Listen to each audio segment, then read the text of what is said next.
Hello बच्चों, let's read the question. The question says rate determining step in nitration of benzene is. तो इन चारों में से rate determining step कौन सा होता है? Formation of NO2 plus, formation of carbocation, replacement of atom, H atom, HATM, ठीक है, और नन ऑफ दीज. तो चलिए यहाँ पे अपन चेक कर लेते हैं. H एटम है ये, ठीक है. अपन चेक कर लेते हैं इसके अंदर क्या होगा. तो सबसे पहले अपन चेक कर लेते हैं इस क्वेश्चन का की कॉन्सेप्ट. तो इस क्वेश्चन के लिए जो हमारा की कॉन्सेप्ट होने वाला है that will be nitration of benzene.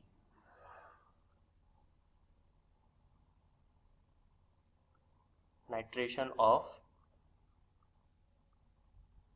Benzene. अब रेट डिटरमाइनिंग स्टेप यानी कि RDS कौन सा होगा हम नहीं बता सकते जब तक हम नाइट्रेशन ऑफ बेंजीन ना समझ लें, ठीक है. तो एक बार इसको समझते हैं पहले, उसके बाद में अपन समझाने के दौरान मैं बताऊंगा कि कौन सा स्टेप रेट डिटरमाइनिंग स्टेप होगा. देखिए, नाइट्रेशन ऑफ बेंजीन जब भी हम करते हैं तो जो सिंपल सी रिएक्शन होती है आप सबको मालूम ही है. हमारे पास बेंजीन की रिंग होती है कुछ इस तरह से. उसकी रिएक्शन अपन करवाते हैं HNO3 के साथ में in the presence of H2SO4 और क्या बनता है आपका नाइट्रोबेंजीन. नाइट्रोबेंजीन आपका बन जाता है. This is called electrophilic substitution reaction. तो जब तक मैकेनिज्म नहीं पढ़ेंगे तब तक ये समझ में नहीं आएगा. तो देखिए फर्स्ट स्टेप में क्या हो रहा है. फर्स्ट स्टेप में HNO3 H2SO4 आपस में रिएक्ट करके क्या बनाते हैं, इलेक्ट्रोफाइल बनाते हैं. तो देखिए कैसे होता है. HNO3 को मैं ऐसे लिख सकता हूं NOH डबल बॉन्ड O और यहाँ पे O.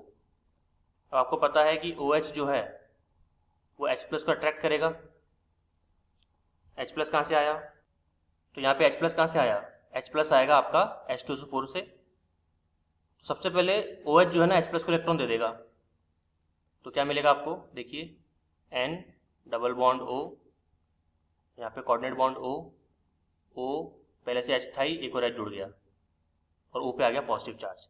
और O पे पॉजिटिव चार्ज आते ही आपको पता है कि ये क्या बन जाता है, ये बहुत ही अच्छा लिविंग ग्रुप बन जाता है. तो यहाँ से H2O हो जाएगा बाहर अपना इलेक्ट्रॉन लेकर और क्या मिलेगा आपको, H2 के साथ में आपका NO2 पॉजिटिव. और NO2 पॉजिटिव ही क्या है आपका, इलेक्ट्रोफाइल, जो कि अटैक करेगा अभी बेंजीन पर, मतलब जो बेंजीन से इलेक्ट्रॉन खींचेगा. देखिए NO2 का अटैक करने का मतलब ये है कि बेंजीन इसको इलेक्ट्रॉन जब देगा, क्योंकि इसमें पॉजिटिव चार्ज इलेक्ट्रोफाइल ही है, इसके पास इलेक्ट्रॉन तो है नहीं, तो बेंजीन एक इलेक्ट्रॉन डेंस मॉलिक्यूल है तो वो इसको इलेक्ट्रॉन देगा. सेकंड स्टेप देखते हैं. सेकंड स्टेप के अंदर हमारे पास ऑब्वियसली बात है क्या है, बेंजीन और मेरे पास में NO2 यानी कि इलेक्ट्रोफाइल. अब आपको पता है कि बेंजीन के प्रत्येक कार्बन के पास में क्या होता है, H होता है, हाइड्रोजन होता है. तो दोनों में से किसी एक को, जैसे मैं यहाँ पे क्या कर रहा हूँ, मैं इस कार्बन को बोल रहा हूँ कि आप इलेक्ट्रॉन दे दो, अपना इलेक्ट्रॉन पेयर NO2 को दे दो. तो जब यहाँ पे वो देगा इलेक्ट्रॉन NO2, तो देखिए एक पाई बॉन्ड तोड़ा, उसको इलेक्ट्रॉन दे दिया.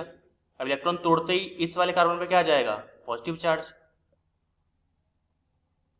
देखिए यहाँ पे H था ही, एक और यहाँ पे ग्रुप आ गया दैट इज NO2 और यहाँ पे H है ही, लेकिन साथ में क्या आ गया, पॉजिटिव चार्ज. और यहाँ पे अगर आप ध्यान से देखें तो यहाँ पे बेंजीन कैसा होता है, एरोमेटिक, ठीक है. और यहाँ पर NO2 को इलेक्ट्रॉन देने के चक्कर में, पाई इलेक्ट्रॉन देने के चक्कर में बेंजीन ने अपनी एरोमेटिसिटी क्या कर दी, लूज कर दी. तो बताइए क्या कोई मॉलिक्यूल एरोमेटिक, कोई मॉलिक्यूल अपनी एरोमेटिसिटी कभी लूज करता है, नॉर्मली नहीं करता, लेकिन आप फोर्स कर रहे हो उसको लूज करवाने के लिए NO2 डालकर, इलेक्ट्रोफाइल बनाकर, राइट. तो यहाँ पे क्या हो रहा है, यहाँ पे एक स्टेबल मॉलिक्यूल, यहाँ पर एक स्टेबल मॉलिक्यूल, एरोमेटिक मॉलिक्यूल सबसे स्टेबल होते हैं आपको पता ही है. तो आप एक स्टेबल मॉलिक्यूल को अनस्टेबल में कन्वर्ट कर रहे हो, वो भी कार्बोकेटायन बनाकर. तो जब मॉलिक्यूल स्टेबल से अनस्टेबल में जाता है तो प्रोसेस स्लो होगी कि फास्ट होगी, बहुत ही ज़्यादा स्लो होगी. इसलिए इस प्रोसेस को हम लोग क्या बोलते हैं, स्लो प्रोसेस. और स्लो प्रोसेस अगर किसी रिएक्शन के अंदर बनता है तो उसी से हम क्या निकालते हैं, रेट निकालते हैं. इसलिए क्या बोलते हैं इस प्रोसेस को, rate determining step, determining step. और आपको पता है कि रेट डिटरमाइनिंग स्टेप का मतलब क्या हो गया, फॉर्मेशन ऑफ कार्बोकैटायन। क्लियर यहां तक? अब नेक्स्ट स्टेप में देखिए, अब बेंजीन ने अपनी एरोमेटिसिटी लूज कर दी तो क्या वो रीगेन नहीं कर सकता? बिल्कुल करेगा। वो अपनी एरोमेटिसिटी रीगेन करेगा कैसे? ये बोलेगा हाइड्रोजन को कि भैया अपना इलेक्ट्रॉन मुझे दे दो, तो इसके इलेक्ट्रॉन कौन खींच लेगा? बेंजीन खींच लेगा, और क्या बाहर निकल जाएगा? H+ बाहर निकल गया। वापस से बेंजीन ने अपनी एरोमेटिसिटी रीगेन कर ली, स्टेबल हो गया विद NO2, और ये बन गया जी आपका nitrobenzene. This is your nitrobenzene. Clear? तो हम क्या बोल सकते हैं यहाँ पे कि डिटरमाइनिंग स्टेप किसको बोलेंगे? जब मॉलिक्यूल स्टेबल से अनस्टेबल में जाएगा, मतलब कार्बोकैटायन का फॉर्मेशन होगा। तो क्या क्वेश्चन को सॉल्व कर सकते हैं? देखते हैं। Yes, answer B will be your right answer, sorry option B will be your right answer, formation of carbocation. तो final answer is option number B. Hope you understood it well. All the very best.